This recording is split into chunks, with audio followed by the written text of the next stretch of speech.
Clark has decided he wanted to stop into Hall of Heroes, and this is a museum. And the gentleman here is going to walk us through and tell us a little bit about this place. Okay? Yep. All right. Well, so we can start where? We'll start right here. First off, my name's Russell, and hello, Russell. It's an honor to be a part of this video.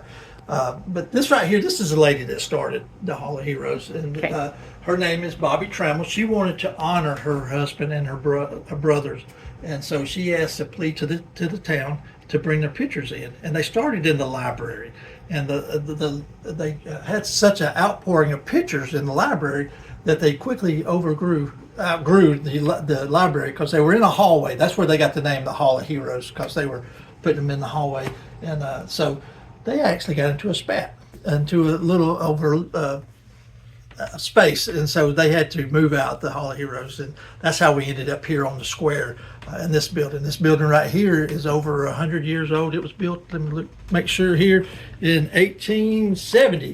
1870. This used to be a shoe store here in town, and so the Wood Weaver building here, and this is the original floor, the countertop, and all of this.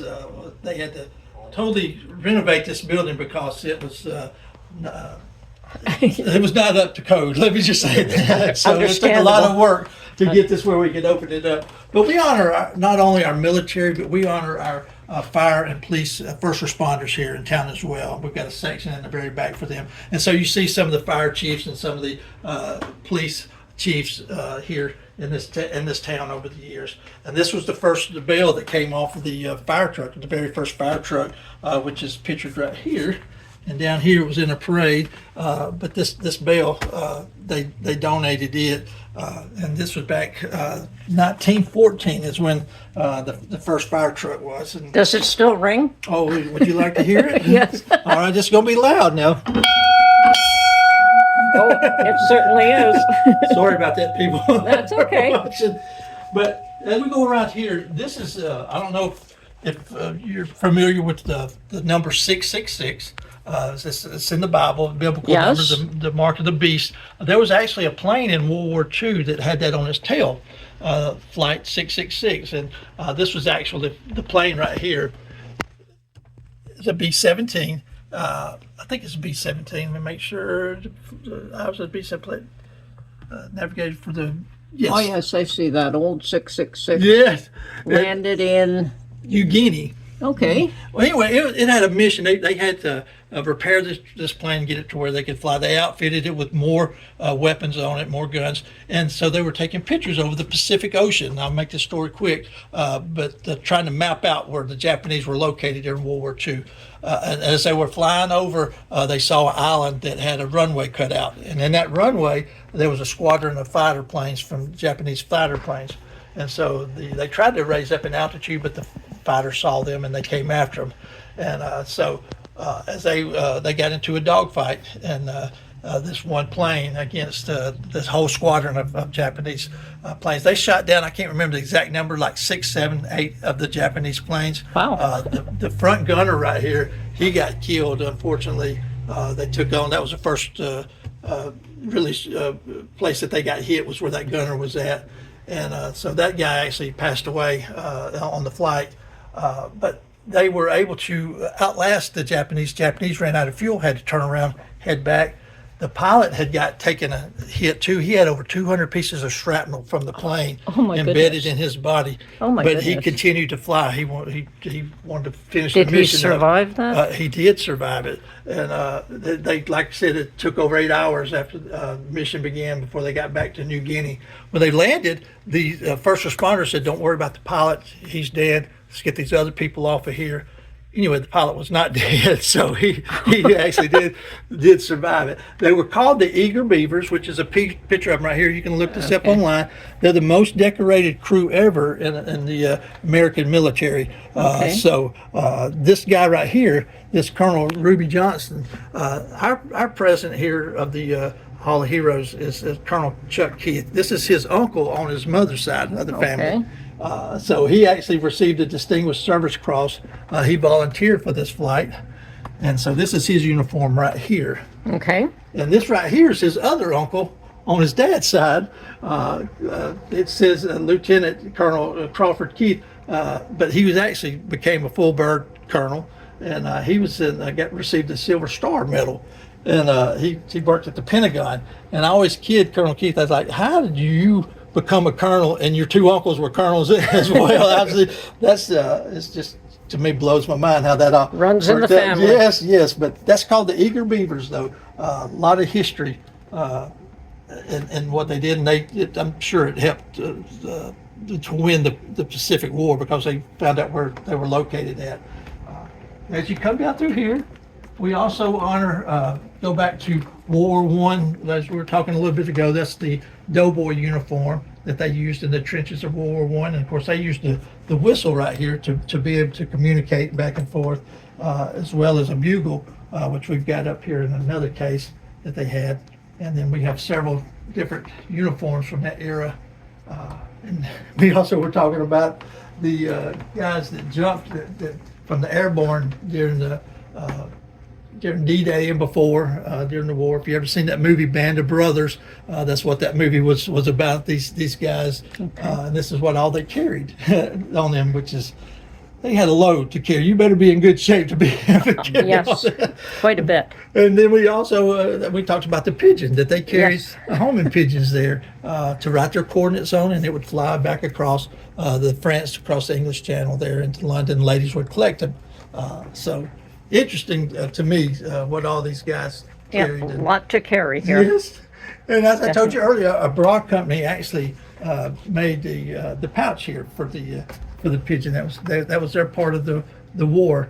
And this lady right here, she is the Major General Cheryl E. Gordon. She was our last adjutant general that was over the whole guard. She was the first female one in the state of Alabama. And our governor, who's also a female, Governor Ivy, appointed her, and they said she did a really good job.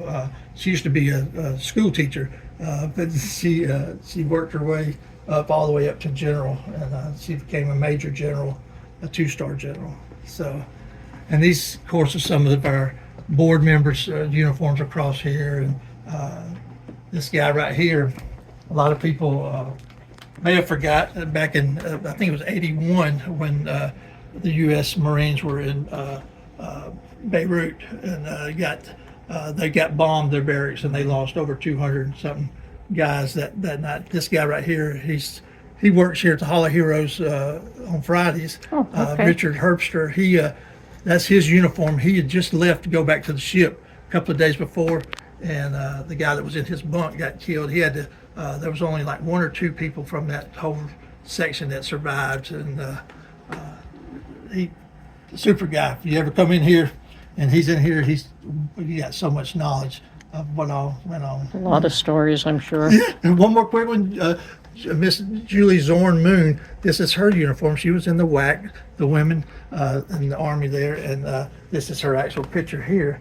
She on her MOS, which tells you what your job is in the military. Hers was actually the guitar. She was one of the first. I was told she was the first one to receive it. I don't. I need to ask her because she comes in here every now and then. But that's why she's got these on here. Oh, okay. She's got the music. Super nice lady. She still plays in her and her husband play in a bluegrass band. She's still making music. Very, very nice woman though.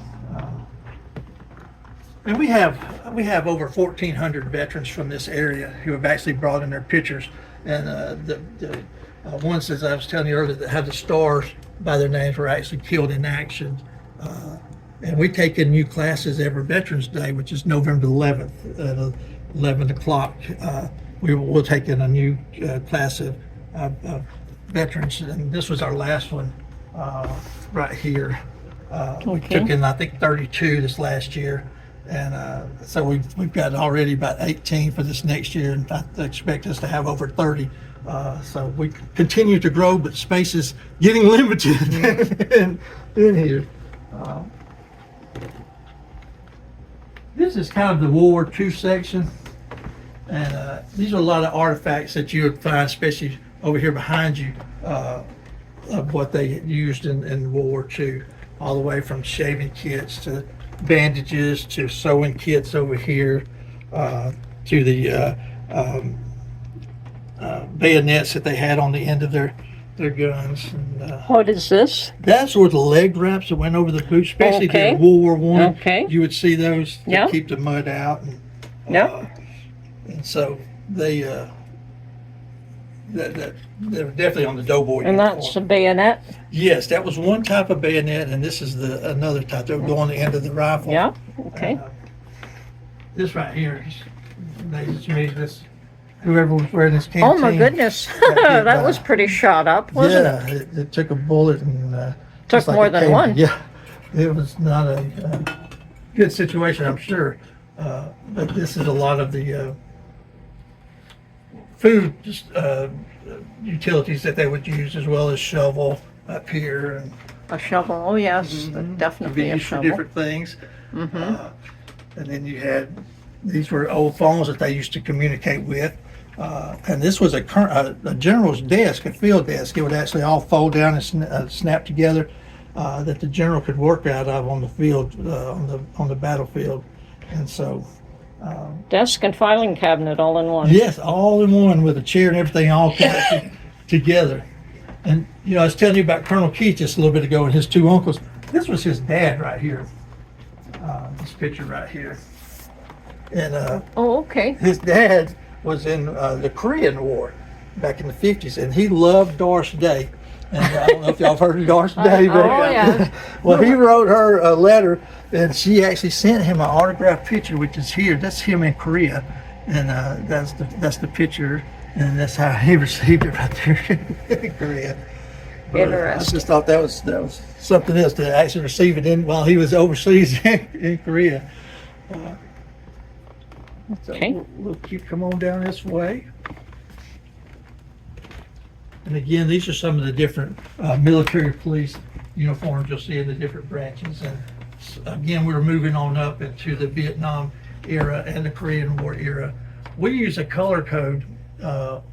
It's just our own personal one, but you see on the necks, like that one that's black and that one that's silver. Oh, the okay. silver one is for the Korean War era. Okay, Black was for Vietnam. The Okay. gold one you'll see is for World War II. okay. The Yeah, white one. I think I saw a sign there that. Yes, ma'am. And then the War on Terror is the white one that Okay. that we use Yeah. now. Here's, you can see the difference there.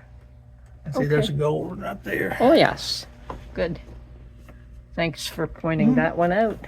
And of course, some people have never seen a Purple Heart. Of No, course, they're- I have never seen one. those are awarded for being injured in battle. And, I've heard of them, I've never seen one. And you have one. I'm just trying to see if I can find one real quick. There's one right over here that we just left. For every medal, there's a ribbon that they wear, like these right here are ribbons. This would be a great one to show you. And so, but for every ribbon, there's not a medal. But this guy right here had received the Purple Heart as well. And so that would be his Purple Heart ribbon. Oh, okay. And, So he doesn't necessarily carry the medal, just No, the no. ribbons on the uniform? Yes, and these of course would be for dress Okay. situations. So I was trying to see, but like I said, you'll see the medals on some of the uniforms, but there's not a ribbon. I mean, there's a ribbon for every medal, but not a medal for For every ribbon, Yeah. okay. Get tongue tied there. This right here, this guy comes in here and sings karaoke quite a bit. I mean, he doesn't sing in here karaoke, but he's a karaoke singer. He's getting on up. He's got some health issues now, so he doesn't get out as much. But he is back in 1961. Yeah, 61. There was a plane that crashed over North Carolina, and it was carrying two nuclear bombs on it in 61. Oh, my goodness. And this, he was called to go out there from the Air Force. So he met the brigadier general at the base. They jumped on a helicopter, flew out to the site at the farm where this happened. What do they do with, I guess the nuclear bombs were secured, And removed? Well, this is what he told me being there. He said once he got out there, he told the helicopter pilot, right before he did that, he saw one of them had the parachute had deployed and it was hanging in a tree. Bad thing. The other one hit the ground, went down about 50, 60 feet. It's still in the ground now. That one, they're not worried about because the parachute is what activates the bomb. So if that one had not got caught in a tree and hit, it would have blown up from New York all the way down to Miami back then. And so he told the helicopter pilot, "Get me as close as you can to that tree, as fast as you can." The helicopter pilot said, "I'm not getting close to that tree." And so he said, "You've got to." He said some other words to him, but he said, "You got to get me close to that tree." And the guy said, "I'm not." He said, "Look, if it blows, it don't matter where you're at. We're all going to go, whether we're close to this tree or you're 2 states over. It's not going to matter." Yeah. And so he was able, when he got there, he realized that 5 of the 6 switches were on the armed position, and the other one was on a timer. And so he was able to. And they did it. Let me grab this real quick. They did a book. He's got a book right here. Okay. He's something else to talk to, boy. Wow. Yes, I'd never heard of that. it was classified. He could not even tell his wife till around 2016, 2017. So he couldn't tell anybody until the last recently. 10 years or so because of how all that. And then he was able to do the book. Yes, he did the book. He told me they're working on a movie about it. I don't doubt that. But yeah, I would be surprised if they wouldn't. That is an interesting story. And you can again find this online. I see some contradicting things, but I don't see why he would have any reason to lie to me about the situation. And he's a really good person, really good person. This guy right here, here in the state of Alabama, what you'll see here in all the states, they have an officer school, and he's the one that started this one here in Alabama. That's him there? Yes. That's him down there. Okay. He was the founder and first command of the Alabama Military Academy. People don't realize this either. I didn't. All the military ties that you see for all the branches are made here in Talladega. And you ask it, why are they made in Talladega when they could be made anywhere? But they're actually made by the deaf and blind, the Alabama Institute for the Blind and Deaf Oh, Industries. yes, saw that. And so they actually make all these things, but they also make all the ties here as well, except for the bow tie. Okay. So they're made here Industries locally. For the blind. Yes, Okay. which is just wow. I'm like, that's so incredible. Quite a all history. the military. Quite a history. Definitely some incredible history. And Last but not least. well, yes, we're getting there. This is where we honor our fire and our police. And also the Boy Scouts and Girl Scouts. We got quite a bit of things from the Boy Scouts and Girl Scouts where people have donated. And I was told some of those patches are very valuable. I was like, wow. Brought back memories. I was in the Boy Scouts for a couple of years until our troop folded. But I love looking at and researching some of this old things in here. And these are some artifacts that the police has picked up over the years. And I was looking at these brass knuckles here. There's 3. I was like, oh, I didn't know they carried those. And I was talking to one police officer. He said, we don't. He said, that's what we took off of some people that we arrested.